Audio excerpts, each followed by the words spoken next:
अल्लाह चाहिए, अगर मेरे अल्लाह ने चाहा तो बाबर हम तेरे मस्जिद में फिर से आजाद देंगे। जोड़े बोलूं इंशाअल्लाह। बाबर हम तेरे मस्जिद में फिर से आजाद देंगे अगर हमारा अल्लाह राजी रहा तो।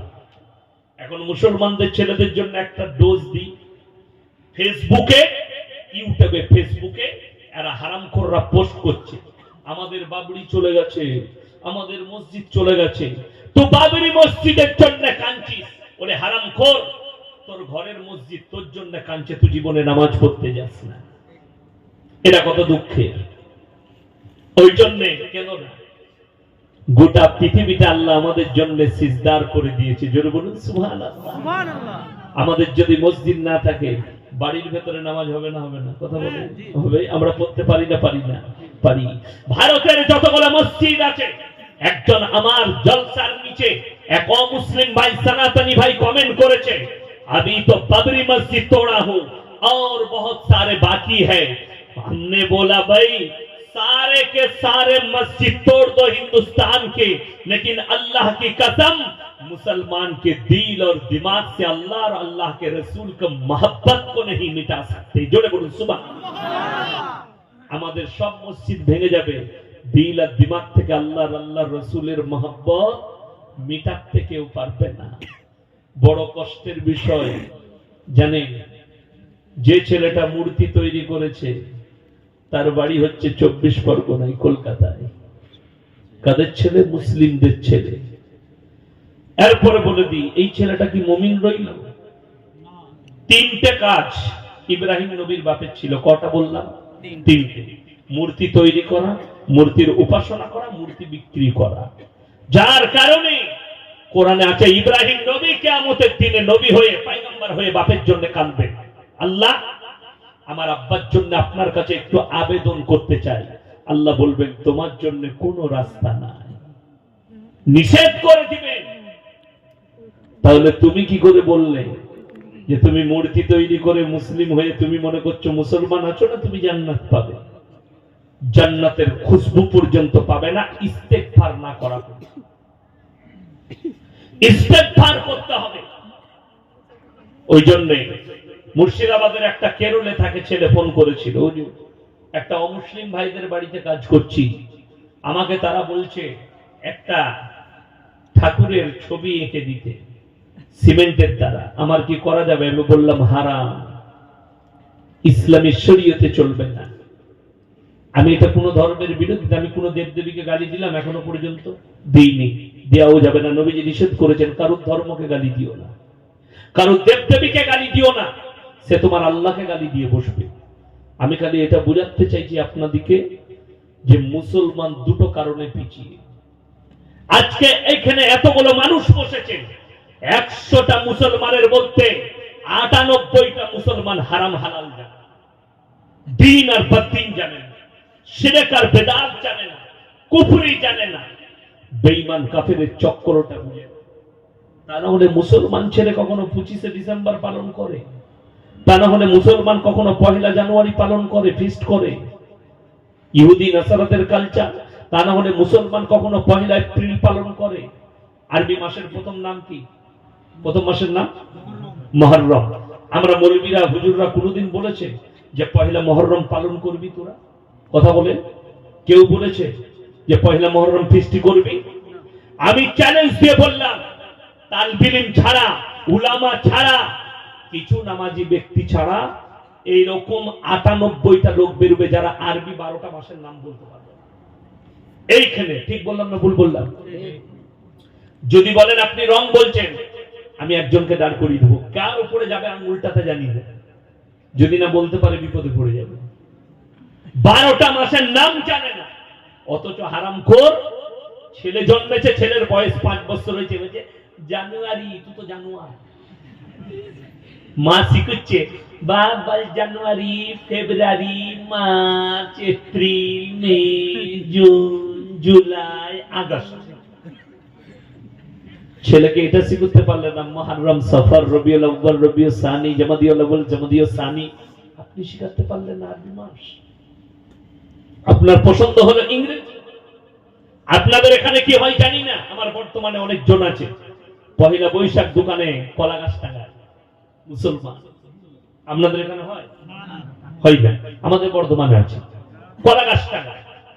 এই পহেলা মাঘ সংক্রান্তি পালন করেছে আমাদের বর্তমানে অনেক জায়গায়, বর্ধমান মুর্শিদাবাদে। কারা? এই জিলাপি হুজুররা তো ওই খানায় খেতে ভালোবাসে, গুটকা খোরগুলো বলে ওই খানা না হলে এদের পেট ভরে না, ওই খানা খায়। ওই জন্য ঝাড়খণ্ডের একজন জাহাঙ্গীর বলে আমাকে গাল দিচ্ছিল, আমি বললাম তুই নুনু কাটা খানা খা। হ্যাঁ, ওই খানাই তো এদের পেটে ধরে। গান বাজনা করছে, ছেলেকে ক্ষীর খাওয়াচ্ছে, বলে কি গোটা গ্রামে ঘোড়া নিয়ে ঘুরছে, ঘোড়ার পিঠে ঘোড়ার গাড়িতে চাপিয়ে। বলে কি হলো? বলে আর নুনু কাটা হবে কাল। গায়ের লোককে জানাচ্ছে, গায়ের মেয়েদিকে জানাচ্ছে, ঢোল বাজিয়ে বাজনা বাজিয়ে ডিজে বাজিয়ে দিয়ে বলছে কালকে ডিজে বাজিয়ে খানা কর। ডিজে বাজছে খানা, খানায় কে খাচ্ছে? গুটকাখোর জাহাঙ্গীর খাচ্ছে, গুটকাখোর হুজুররা খাচ্ছে। গান বাজনার খানা, বিয়েতে গান বাজনা। আরে বাংলাদেশে কারা হারামখোর বলছে যে বিয়েতে গান বাজনা হবে না সেই বিয়েটাই হারাম। জোরে বলুন নাউজুবিল্লাহ। কে? বাংলাদেশের ওই জিলাপি হুজুররা ফতোয়া দিচ্ছে। ওদের তো কাজই ওই খানা না খেলে এদের পেট ভরে না, বড় কষ্ট লাগে, দুঃখ লাগে, বেদনা যে মুসলমান বুঝতেই পারেনি হারাম হালালটা কি, দিন আর বদ্দিন কি। আমি বুঝিয়ে দিই। মেদিনীপুরের অনেক ছেলে লরি চালায়, চালাই না ট্রাক চালায়, আলুর গাড়ি, পাথরের গাড়ি, বালির গাড়ি। দুটো ছেলে এখন হাই রোডে দাঁড়িয়েছে, হোটেলে খাবে। প্রথমে ঢুকি বললে এক বোতল মদ খেয়ে, এরপরে বলছে মুরগি কষা আর রুটি নিয়ে আয়। হোটেলের কর্মচারী যখন মুরগির গোশ আর এনেছে রুটি, তখন যাতে মাতাল হলু তাল ঠিক আছে, মুরগিটা জবাই না কাটা, তাহলে মার হারাম করবে জুতো করে। আচ্ছা, যে মদ খেয়েছে তার আর ওটা জিজ্ঞেস করা লাগবে? ওটা তো প্রয়োজন নাই। মদটা হারাম, মুরগিটা বলছে জবাই করা খেতে হবে, নাহলে চলবে না। হারাম খোর, তুমি হারাম হালাল বুঝেছো কেন?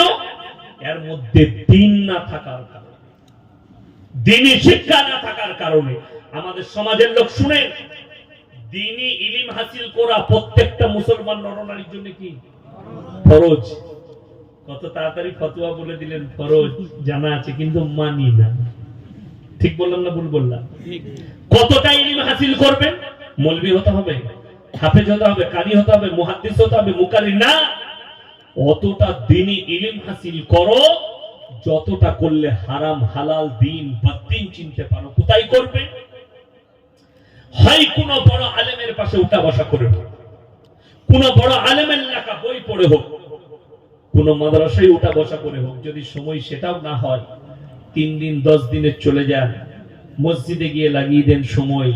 অনেকটা দিন ফরজ গোসল শিখে যাবেন, দিন বদ্দিন শিখে যাবেন, কুফরি শিখে যাবেন, শিরক শিখে যাবেন, বেদাত শিখে যাবেন। এসে বসুন, বুয়েদা মাদ্রাসা আপনাদের কাছে, ঘরের কাছে। সকালবেলায় ফজরের পরে একটু সময় দেন, 8 ঘন্টা সময় দিবেন উলামাদের কাছে, আপনি দিন শিখে যাবেন। আজকে শুনে নেন, তসলিমা নাসরিন এ কোনো হিন্দু ঘরের মেয়ে নয়, মুসলমান ঘরের মেয়ে, কিন্তু রাসূলের দুশমন, আল্লাহর দুশমন। নিজেকে নাস্তিক বলে। যদি তুমি নাস্তিক হও, বাপের বেটি হও, শুধুমাত্র রাসূলের উপরে আর কোরআনের উপরে কেন অ্যাটাক করো? তুমি ভারতে বসবাস করছো, একবার হিন্দু ধর্মের উপরে অ্যাটাক করে দেখো, তোমাকে জবাই করে দিবে দিল্লিতে, তুমি জেলের কুঠরিতে থাকবে। জাস্টিস ইনায়েতুল্লাহ এ কোনো অমুসলিম ঘরের ছেলে নয়, মুসলমান ঘরে। তারেক ফাতেহি পাকিস্তানে ভারতে ঠাঁই নিয়েছিল, মুসলমানদের ছেলে। ইসলামের জন্য বলেছে, ইসলাম এক ক্যান্সার কি তারা বিমারি হ্যায়। জোরে বলুন নাউজুবিল্লাহ। একাদের ঘরে, মুসলমান ঘরে। এরা কেন এরকম হলো? এরা কিন্তু কেউ অশিক্ষিত নয়, সব শিক্ষিত। আমার আব্বাজিকে আপনারা চিনেন না? চিনেন না? মৌলভী শওকত স্যারকে চিনেন তো? মাদ্রাসায় একদিন আমরা সবাই বসে আছি, তো একজন আর কি আমাদের আত্মীয় এসে সে বিরাট ফতোয়া দিচ্ছে। মানে আমার আব্বাজিকে বলছে, তুমিও কিছু জানো না? আব্বাজান বললে, সব থেকে জ্ঞানী কে জানিস? বলে কে? বলে ইবলিশ। সে চুপচাপ পালিয়ে গেল, মানে বুঝতে পেরেছে ডোজটা কাকে দিতে। বলে আমি আর কথা বলতে পারবো না, সব থেকে জ্ঞানী হচ্ছে ইবলিস, তুই এরপর চল যা। চুপচাপ মাল পালিয়ে গেল। আমার মুসলমান ভাই, এরা সব জ্ঞানী কিন্তু সব শয়তানের দল। এরা কেউ অশিক্ষিত নয়, যতগুলো নাম করলাম দামি দামি ইউনিভার্সিটি থেকে পড়াশোনা করছে, অক্সফোর্ড বিশ্ববিদ্যালয় থেকে পড়াশোনা করেছে তসলিমা নাসরিন,